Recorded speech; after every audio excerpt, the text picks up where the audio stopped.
Magandang araw po sa inyong lahat at mayroon naman po akong ibabahagi sa inyo. Ah, ang munting kaalaman na ito ay hindi ko naman po dadalhin sa aking libingan at ito'y gusto kong maibahagi sa inyo ang kaunting kaalaman na ito. Kagaya po nito, ang problema po nito ay napingas po. Ayan po. Ayan o. Napingas lahat.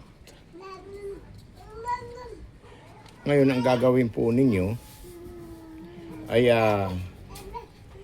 tatanggalin nyo ang mga rivet nito kasi hindi ito tornilyo. Ito'y ikinabit ko na lang uli para ipakita sa inyo. Ito'y rinibit ko na po. Dito po, ganyan po. Tinanggal po ang rivet. Ayan, binarina ko po. O di kaya, pagka wala kayong barina, pwede naman po yung pako. Pero maglalagay lang kayo ng pagsasandalan nito dito sa ilalim para lumusot yung ang rematch nito. Ngayon, para magamit nyo uli, kasi apatan ang paa nito, ano po, kagaya po niyan, apatan. Pagka apatan, mahirap talaga maghanap ng ano, maliban kung naandito ko sa Maynila at madali kang makakakita nito. Ngayon, ang gagawin nyo lang po ay tatanggalin nyo lang po ito. Ito, nasa ibabaw. Ayan. Yan po at para maibahagi ko naman sa inyo kung paano. Munti ko na nga lang ito weldingan eh. Kaso nga lang talagang iniisip ko malaki masyado ang trabaho.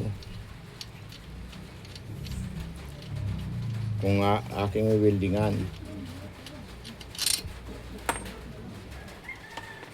Kaya ang gagawin po ninyo, maghahanap na lang po kayo ng kaparehas po. Ito, tatanggalin nyo lang po. Tapos, ipapalit nyo na ito. Yan. Yan po. Yan. Ayan. Ay ngayon, magagamit nyo na po agad. Kasi medyo mahirap po maghanap ng apatan ang paa. Kaya ayan po.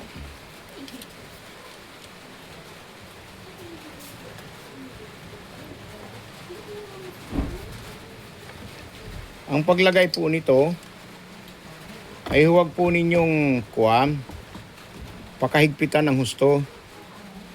Kundi kumbaga sa yung medyo mahigpit lang na ng kaunti. Yung hindi lang siya makakalas, okay na po yun. Kasi pagka inyong hinigpitan, excuse me po. Pagka inyong hinigpitan, baka masagi po yung yung washer doon. Baka masagi yung washer doon sa sa loob at hindi na umikot, maging sanhi ng hindi na pag-ikot. Magdodubli-dubli kayo ng gawa. Kaya ang gagawin nyo, higpit lang ng kaunti, yung hindi lang siya makakalas. Ganun lang po. Okay. Hindi ko na masyadong pahahabain ang bidyong ito. Total, ang pagkalas nito ay alam nyo, para-parehas naman po tayo alam.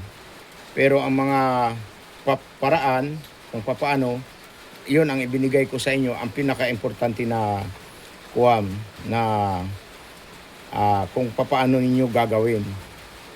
Yun lang po.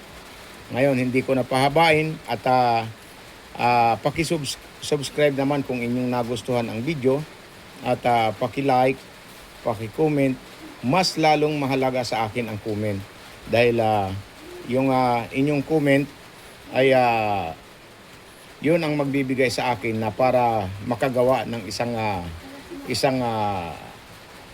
video na ganito.